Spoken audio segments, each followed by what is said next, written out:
Hey guys, it's Dalton Smith. I just went through a training session, a one-on-one session with a lady, and what I get asked more often than not is like the very basics of Forex. Okay, so I'm just going to start at ground zero here real quick and see if I can't help explain exactly what's going on a chart. Okay, so I'm on the CAD JPY, and what we're going to do is we're going to go to the 15-minute chart.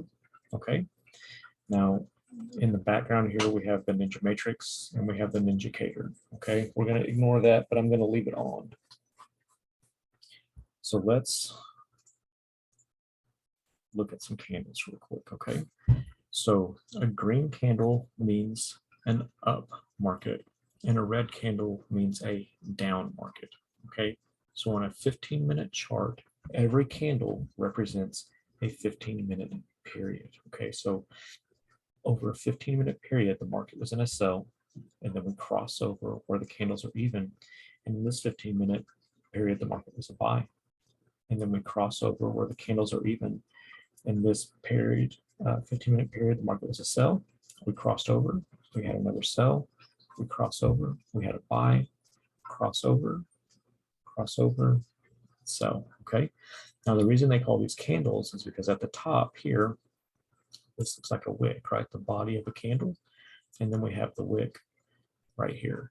So the market went, like if we cross over here, the market went all the way up to here, but then it came back down and crossed over. Let's find a candle. Here we go. So that the market came down, right, in a sell. It went all the way up to the top of this wick. It went all the way down to the bottom of this wick, and then ended up crossing over at the end of the 15-minute period here. It went all the way up to here at the top of this wick, went all the way down to the bottom of this wick, and then it crossed over here.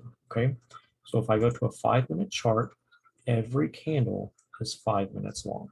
Okay, candles don't represent an independent currency. The candles represent what the market did as a whole in that time period. Okay, so at 5 minutes, every candle is worth 5 minutes. Okay, so 5 minutes the market went up all the way up to here once again. Okay, crossed over, went up to here, went down to here, and crossed over. If we hit the 15-minute chart, the 5-minute candles, 3 5-minute candles become one 15-minute candle. Okay, if you go to the 1-hour chart, 4 15-minute candles become one candle. Okay, and the way we use that is if, let's say on the 1 hour, we're in a down trend. Okay, we come back to the 15-minute or the 5-minute chart, and we only take trades that are in that trend. Okay, we try not to trade against the trend because it gives a higher probability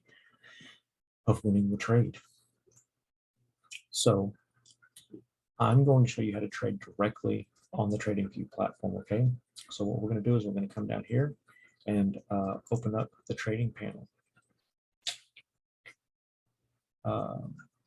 Here, okay, let me just sign out here. Okay, here are all of the brokers that work directly with the Tradingview platform. Again, the chart is here. I just come right down here to the bottom right hand corner and open the trading panel. Now, not all of these brokers work with Forex. Okay, paper trading is Tradingview's demo account that's integrated into Tradingview, so you can trade anything with paper trading. Owanda does Forex, Forex.com does Forex. You have to look at the rest. I'm sorry, I don't know. Some of these are strictly indices, like Bitstamp is strictly crypto. Obviously, Optimus Futures is going to be futures, right? I trade with Forex.com. So if you watch my videos, that's who I'm using. Okay, but for right now, we're going to go into paper trading. We just hit connect. We use our logins, and here we go. We're in on the paper trading platform. I was training a lady earlier, and I got into a trade just for fun, which we're actually going to do here.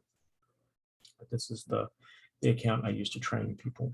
Okay, so we'll just hide this panel, and now we're back up here in a trade. Okay, let me close out. No, I'll leave that running just for fun. Let's see what it does. So here we go. So now we're in our count. Okay, so we went to the 4-hour chart.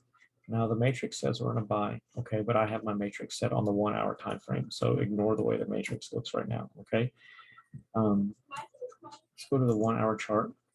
We're in a sell, so we're only going to take sells on the smaller time frame. Okay, so we're in a sell on the matrix. We got a ninja down for a sell. Okay, we want to stack a little more probability than that, but for now we'll pretend and say, okay, we want to sell. So here's the sell button, it's red. Here's the buy button, it's blue. And this is the spread. The spread is how much it costs you to enter the trade. This is in pips. So if I enter the trade, I will start negative 3.5 pips or whatever it is to get into the trade. That's the broker's fee. Always watch this, because the more volume in the market, which means the faster the market is moving, the higher the spread is. And I've made the mistake of getting in on some really high spreads. So if you feel like the market is moving quickly and like the whole world knows that the market is moving, look at the spread, because it's likely going to be very high. 3.5 is an agreeable spread for me. Okay, so we're going to sell. Okay. Right over here, this is our doc trading, whatever, I don't know what you would call this, our trade setup area. I don't know. 1,000 is the smallest quantity you can buy. Okay, that's where I suggest you start. The quantity you start trading with. If we look right down here, my pip value is 9 cents. Okay, so if you're ever curious how much money you're going to be on in a trade, or if you're setting your stop loss to 10 pips or 20 pips or whatever it is, you can calculate how much you stand to lose. And with your take profit, you can measure your pips and see how much you stand to gain. Okay, now if you don't know how much you stand to gain or lose, or how big the trade is, come over here, use the measuring tape and measure how big of an area it is.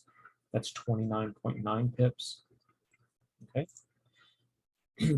So we're going to say, okay, we're going to enter every pip is worth 9 cents. Here we go. Here we go. We hear the bell ring and we've entered the trade. Okay.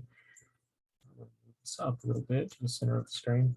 Now, let's say we want a 10 pip stop loss. Okay. Now we can do one of two things. We can click here and we can come up here to stop loss. We can enter 10 pips. Okay. And let's say we want our take profit to be 75 pips. Okay. You know what? Let's just make it a 4-to-1 trade. We'll do 40 pips. Okay. Trade. So here's our stop loss, and here's our take profit. This is 10 pips above. This is 40 pips below. Okay. Now, if we wanted, let's say, man, this stop loss isn't right. I'd like a little more room. I'd like to go to the top of this candle here. You can simply grab the stop loss and move it up. And it tells you what you've moved it up to, 15 pips. This is where it actually is, the price on the chart. Okay. The monetary value of that stop loss if you happen to lose. Okay. And we say, okay, that's what we want to do. And we modify our trade. Okay. Let's say we don't think the market is going to make it as far as we thought it was, right? We can shorten our take profit, or we can make our take profit bigger, but wherever we decide to move it, we just drop it. It tells us how many pips it is now, where it is in price on the chart here, right? And it tells us what we stand to gain if we move our top take profit to this area. Okay, so still about a 3-to-1 trade here. Yep, about 3-to-1 trade. We hit modify.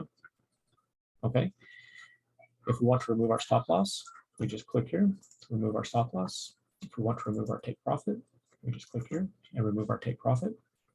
We always get the green confirmation in the bottom left-hand corner. If we want to close the trade, we click here on close position.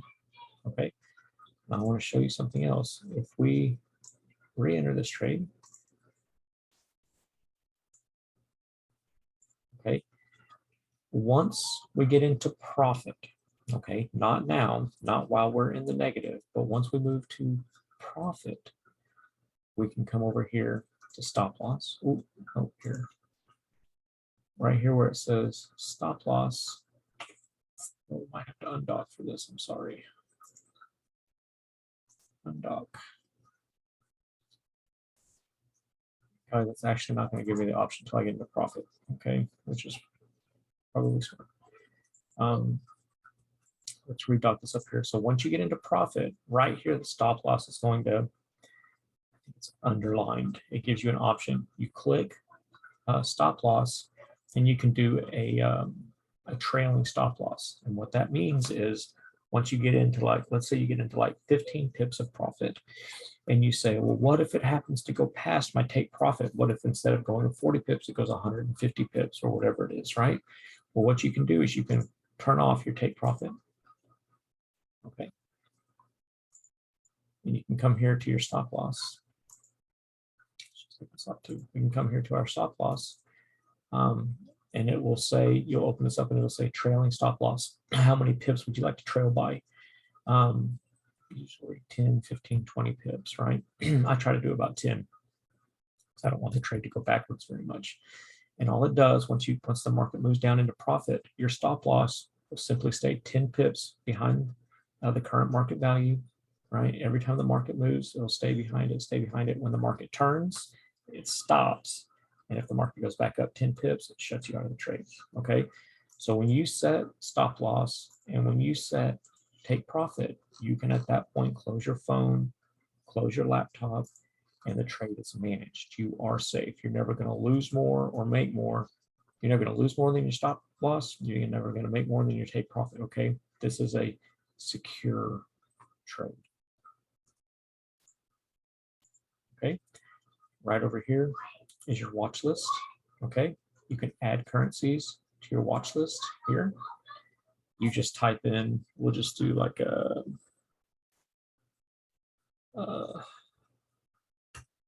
so if we're going to trade the CAD JPY and we're using forex.com as our broker, you have to use a forex.com chart, or these up here will be black. I'll just show you. Of course, it didn't do it. How fun is that? What's this? CAD JPY. Oh, well, I'm on paper trading. I'm not on my account. That's the problem. Okay, if I was in my forex.com account and I wasn't on a forex.com chart, these would be blacked out and it would say unable to execute the trade, check with your broker. And you have to make sure that your chart matches your broker. Okay. Good deal.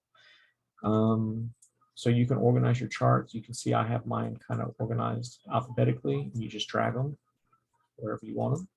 Okay. We got indices and crypto and things down here at the bottom. This is where we manage alarms. Okay. Let's say you wanted to, you were thinking you were going to enter a trade, but you weren't quite ready, or let's say you were going to trade up and you wanted the chart to give you a ninja up, right? Or you wanted to only look at the chart again when you got a ninja up. You just right click, add alert. So we're going to add alert to the chart. We can add an alert to the ninja matrix, which is the blue and the red. You can send an alarm for when this turns blue or when it turns red again. This is another one of my indicators, the DeLorean EMAs. We can set alerts for the ninja up and down. And look, there it is right there. Look at that timing. Ninja down, move on CAD JPY. So I didn't have to wait for that. That was just an alert that was sent to me. Thank you, Tradingview, for being involved and paying attention. Okay, I think I'm going to leave it at that for right now. That is how we get into and exit trades. If you have any questions about this, go to my website, omodalton.com, which is omodalton.com. You can find me on the Forex Trading Ninjas on Facebook. You can also find my podcast, The Discussion, on Anchor and Apple and Spotify. Okay, so message me if you need anything. I hope this helps, and we will see you next time.